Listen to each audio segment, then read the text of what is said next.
Hello my dears, como ça va? So for me at least, I would say that festive holiday dressing is not just limited to, festive events like parties and that sort of thing. For me, festive holiday dressing is literally something that I do like every single day throughout this season because it just makes me feel happy. And I think that it's fun because sometimes, we don't have tons of places to go, right? So one of the things that I do, at least that I try to do for myself, is I try to bring kind of like some festive holiday dressing into every single day, and I just do it in a variety of different ways. So I'm going to, throughout this week, just show you some of my festive looks, but I'll also show you like the festive everyday looks, and then also like some of my festive party looks, because I do have a couple holiday parties that I will be going to this year, which is exciting and fun. To show you, I look a little like a lumberjack, but that's okay. I also want to note that for me, like, every outfit requires, it's like everything that comes together in the outfit, so including the perfume.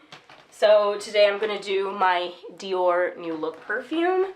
It's just going to give me the right scent. Okay, so this outfit is like a work girl outfit because I got a lot of stuff I gotta do. I'm gonna go to my storage and get my Christmas decor, which means I want like really comfortable clothes. So I'm doing this plaid top that I got from Uniqlo, and then these denim that I have from IRO Denim. And then my headband, normally if it were not raining, I'd actually have on probably like a red velvet headband or something like that. But that's not going to work because it's raining, so I just went with the tortoiseshell headband.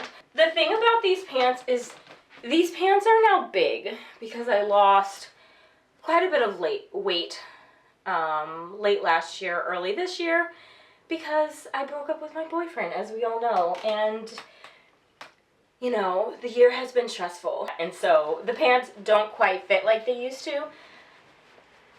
But that's okay. We're gonna go with it. I feel like this outfit might actually be better with some darker denim.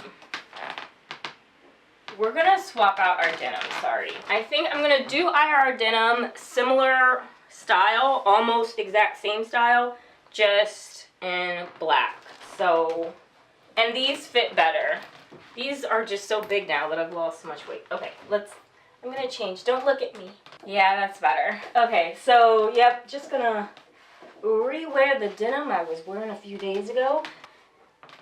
I think the black is better, and so let's roll up the bottom of these.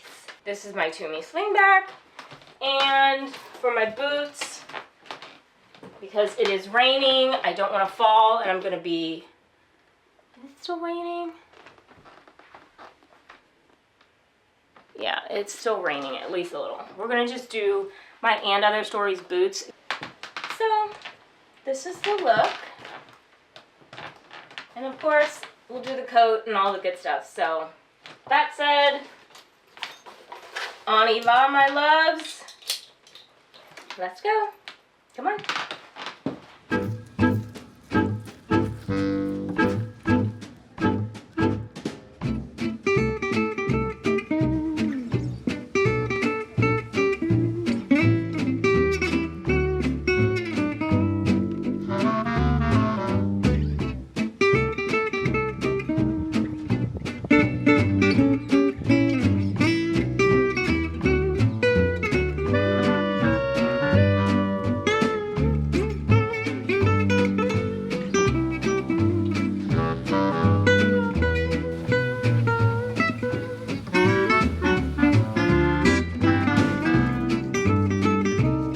Just got in from a walk. I was out doing my evening ballade, and while at one point I was just kind of standing there looking out at the sun, looking at the ducks, and what do you know but Mr. Julian happens to be walking by with one of his coworkers, and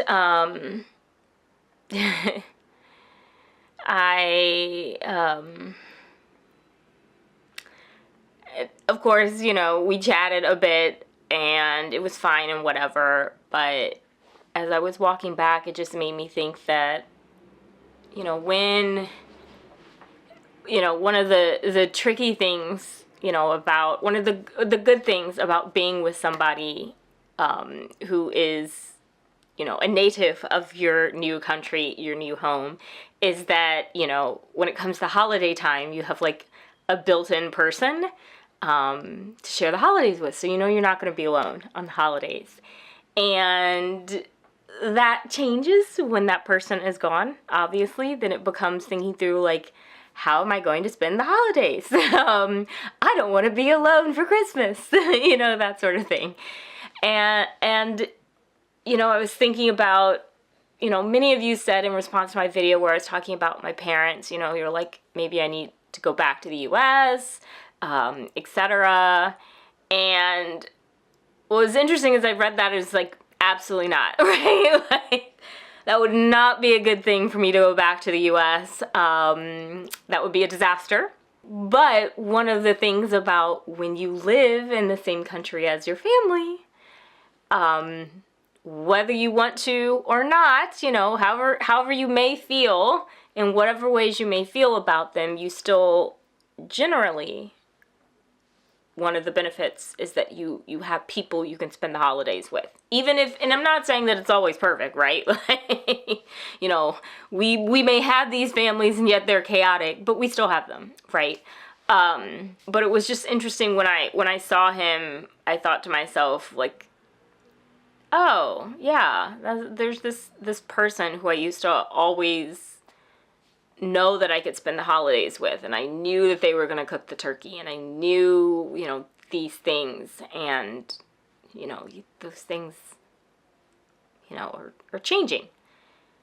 And it's part of my growth, it's part of my development, it needs to happen, but it doesn't mean that it's not always fun, right? It's not always fun to sort through these issues.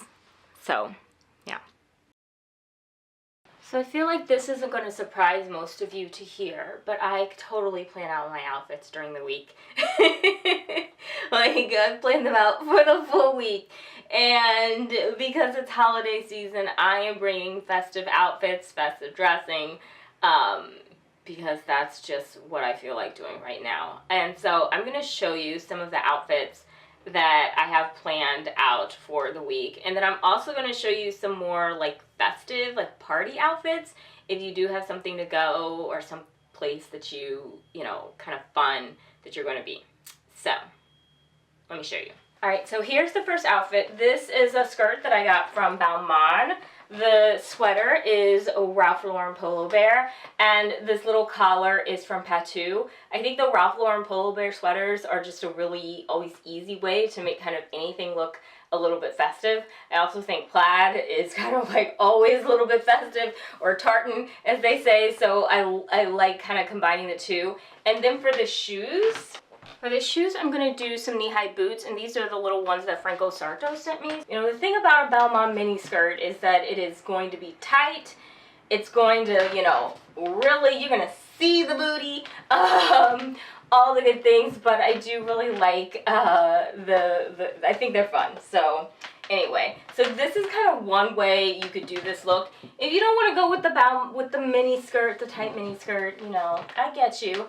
Let me show you another way that I would also do this to get kind of that same festive vibe, but not have to do it with like the mini look. So another option would be to do something kind of like this. This is a long red skirt. I got it from, again, another sample sale, Dolce & Gabbana.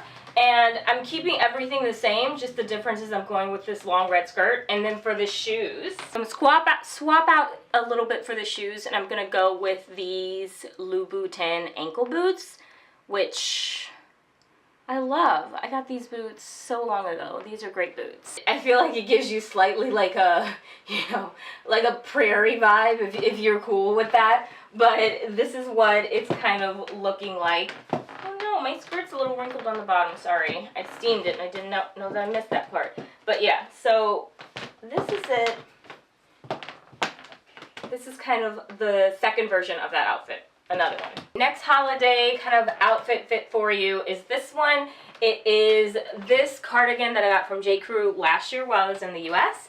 And then this little vintage Burberry skirt that I found in a vintage shop.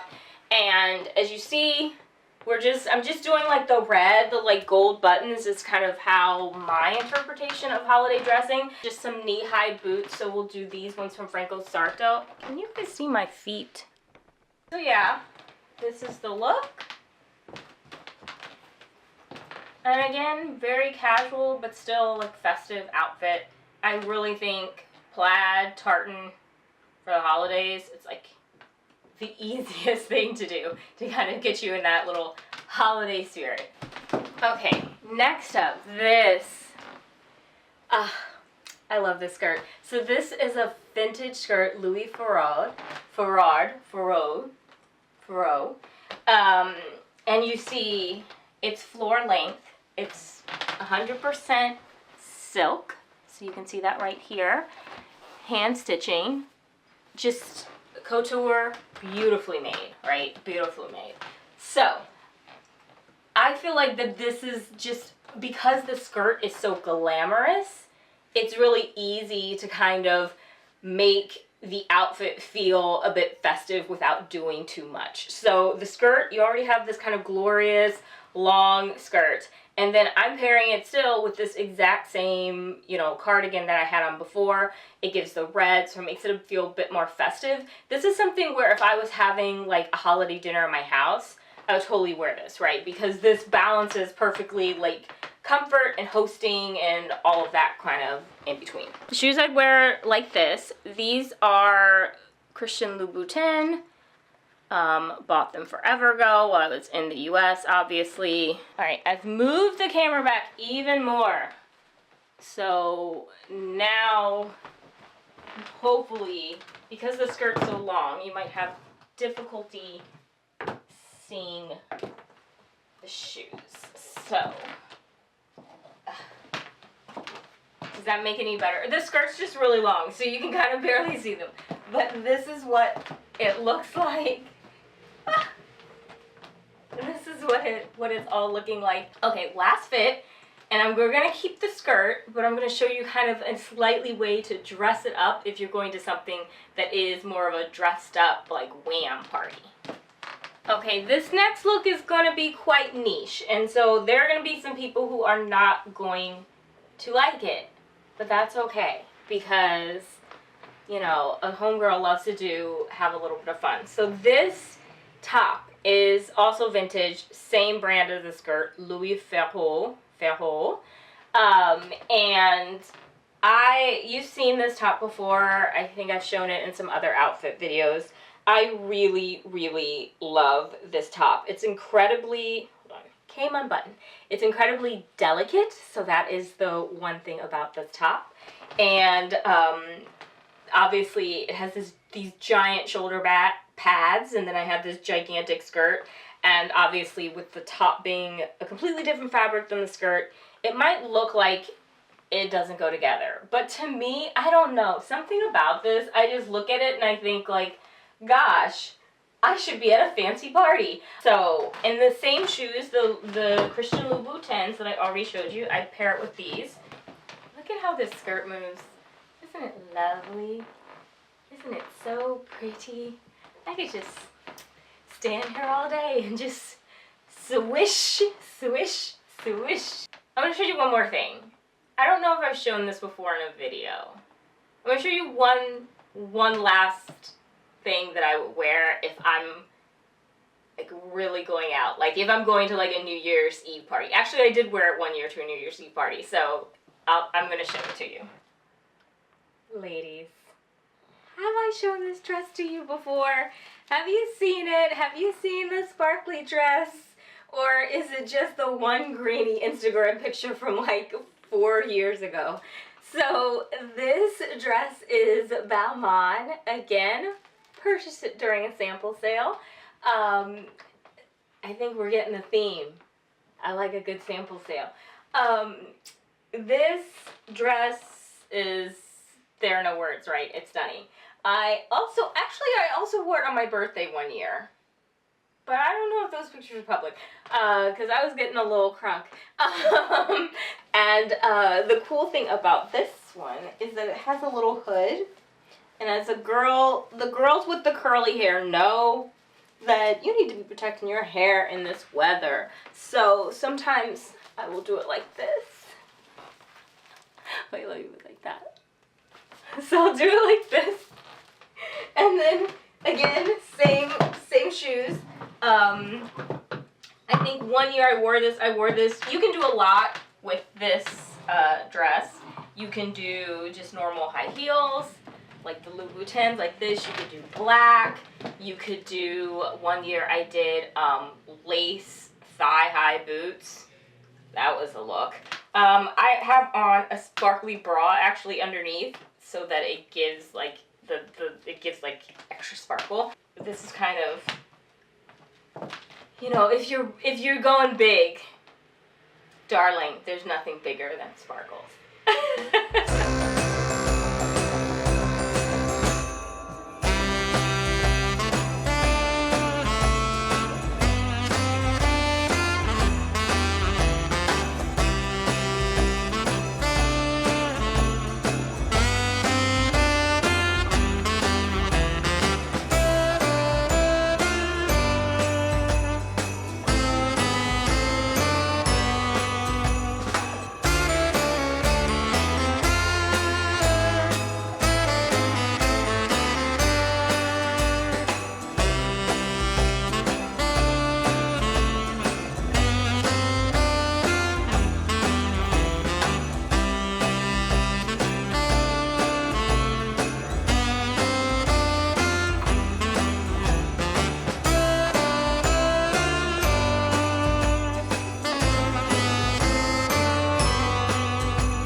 So yesterday after church, this really nice couple invited me and several other people to come to their house for lunch.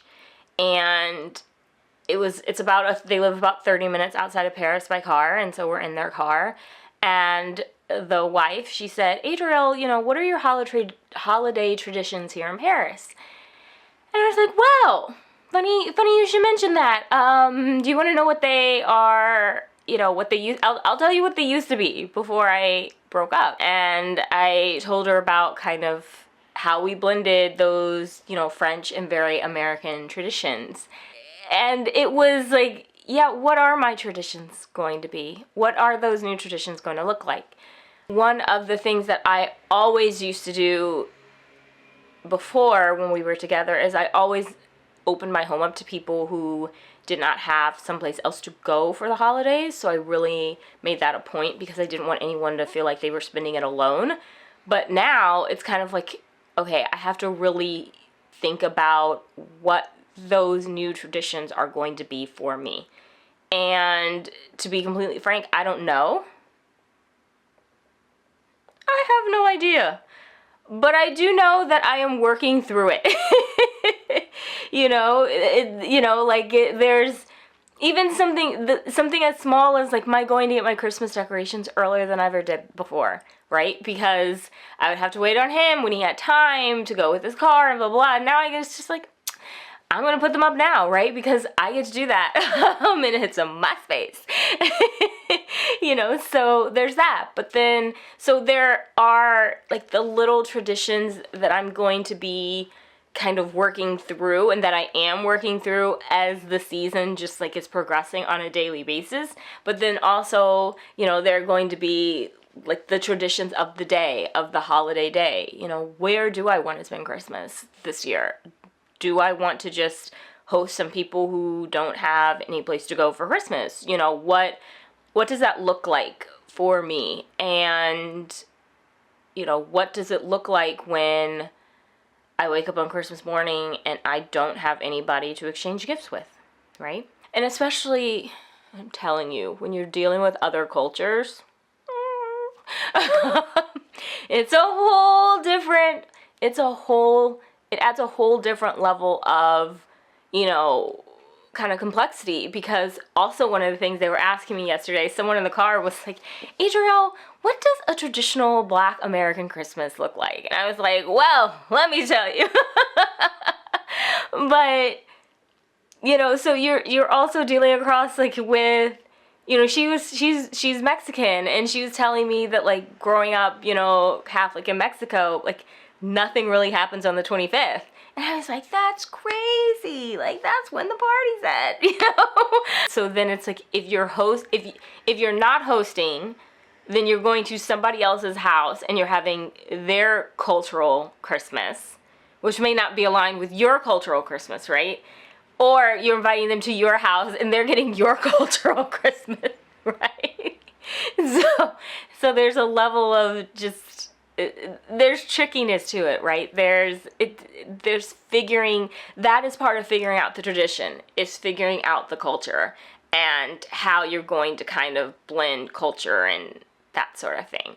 So, yeah, the Christmas magic doesn't have to be a Hallmark movie, right?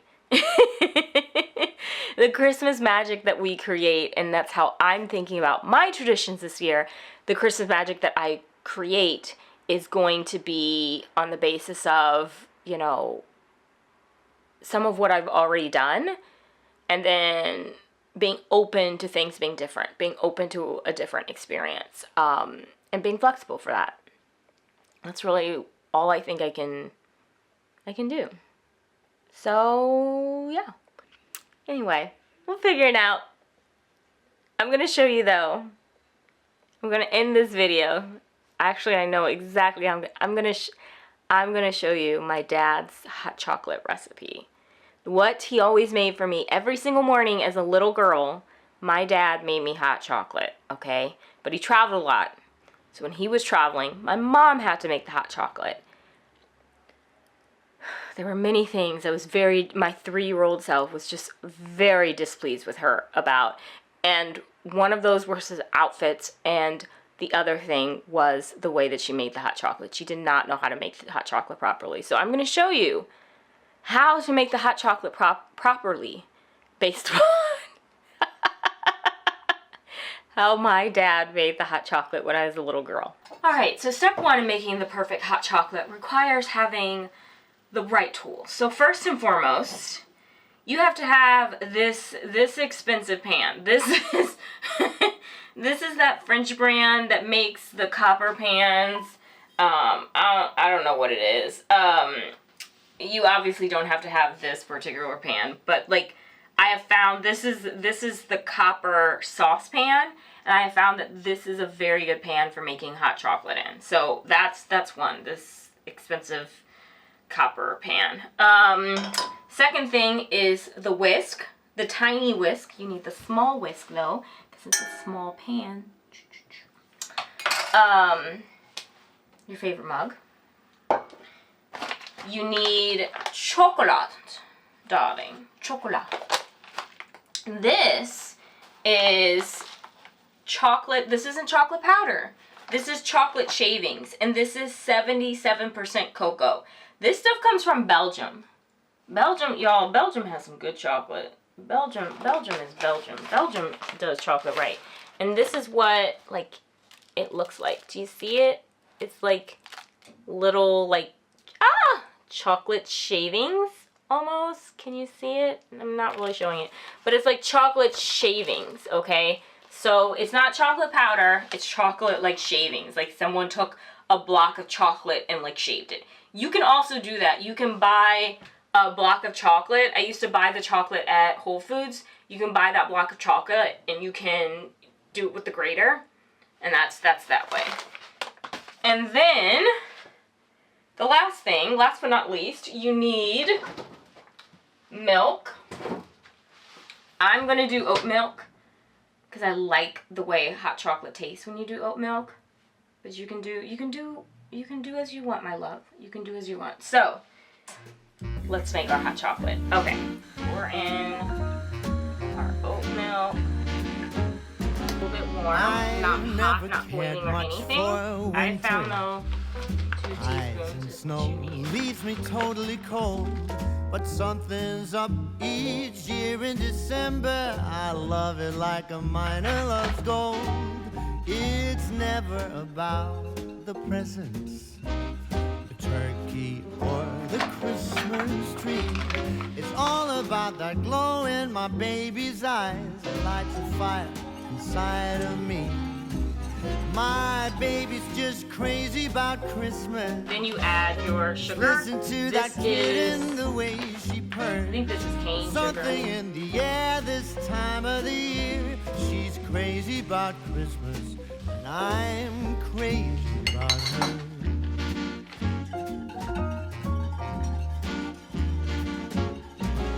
Oh, the deeds that I do to please her, ain't a thing that I wouldn't do. And now we taste it. Whatever she wants, I can't bring it if she wants me to. Oh my gosh. My baby's got a thing. Every year I think I get better at it, the recipe. You might be asking, why didn't I put any of the whipped cream on it, the Viennese whipped cream? Because I had cake for breakfast this morning, so my sugar level is already pretty darn high. So the last thing I need to do is add in anything more. That said, I hope that you have enjoyed this video. I hope you've enjoyed the hot chocolate recipe. Thank you so much for watching. Take care, stay safe, and I'll see you again soon.